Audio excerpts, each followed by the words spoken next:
एक समय की बात है कि कुंभन दास नामक एक व्यक्ति भगवान श्री कृष्ण के बहुत बड़े भक्त थे और उनका एक पुत्र था, रघुनंदन। कहते हैं कि भगवान श्री कृष्ण की भक्ति में कुंभन दास पूरा समय लीन रहते थे और साथ ही समस्त विधि विधान और नियम के अनुसार उनकी सेवा करते थे।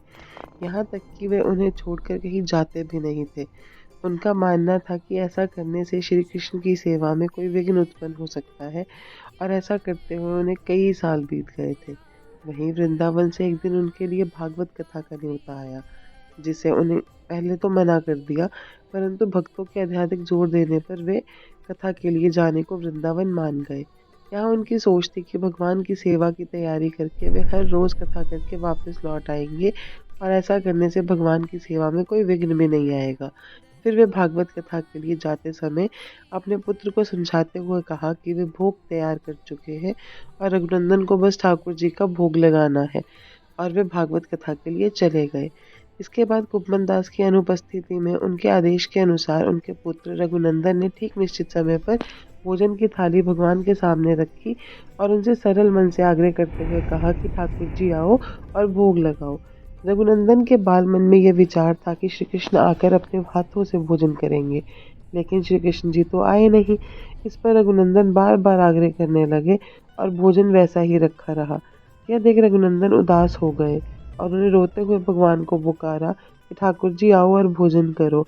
जिसके बाद ठाकुर जी की मूर्ति से एक बालक का रूप धारण किए भगवान श्री कृष्ण बाहर आए और भोजन करने बैठ गए। श्री कृष्ण को भोजन करते देख रघुनंदन बहुत खुश हो गए।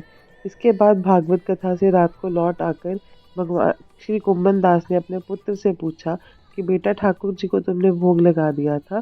तो रघुनंदन बोले कि हाँ। ये सुनने के बाद उन्होंने रघुनंदन से प्रसाद मांगा। रघुनंदन ठाकुर जी बोले कि ठाकुर जी ने सारा भोजन कर लिया।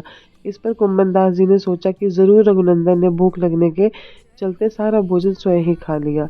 लेकिन इसके बाद रोज यही स्थिति हो गई कि भोजन की थाली कुंभन दास जी रख कर जाते और रघुनंदन से भोग लगाने के लिए कहते, और जैसे ही रघुनंदन भोग लगाते तो श्री कृष्ण वहां आकर भोजन कर लेते। और जब कुंभन दास वापस आकर प्रसाद मांगते तो रघुनंदन कहते कि ठाकुर जी ने भोजन कर लिया। हर रोज होने वाली इस प्रक्रिया के बीच कुंभन दास जी को शक हुआ। उन्होंने सोचा कि उनका पुत्र झूठ बोलने लगा है। तो ऐसे में एक दिन कुंभन दास जी कहीं बाहर नहीं गए और लड्डू बनाकर थाली में सजाने के बाद वे छिपकर देखने लगे कि रघुनंदन आखिर करता क्या है। इस बार भी रघुनंदन ने हर बार की तरह ही भगवान श्री कृष्ण जी को पुकारा। तो रघुनंदन की पुकार सुनते ही भगवान श्री कृष्ण बालक के रूप में प्रकट हुए लड्डू खाने लगे। कुंभन दास जी ने जैसे ही ये दृश्य देखा, वे दौड़ते हुए आए और बालक के रूप में आए श्री कृष्ण जी के चरणों में गिर गए। इस समय ठाकुर जी के एक हाथ में लड्डू और दूसरे हाथ में लड्डू मुख के समीप था और वे मुख में जाने ही वाला था कि वे जड़ हो गए। इस घटना के बाद से ही श्री कृष्ण भगवान को इस रूप में पूजा जाने लगा और वे कहलाए लड्डू गोपाल और बाल गोपाल। उम्मीद है कि ये कथा आपको पसंद आई होगी, तो चैनल को सब्सक्राइब ज़रूर करिएगा। धन्यवाद।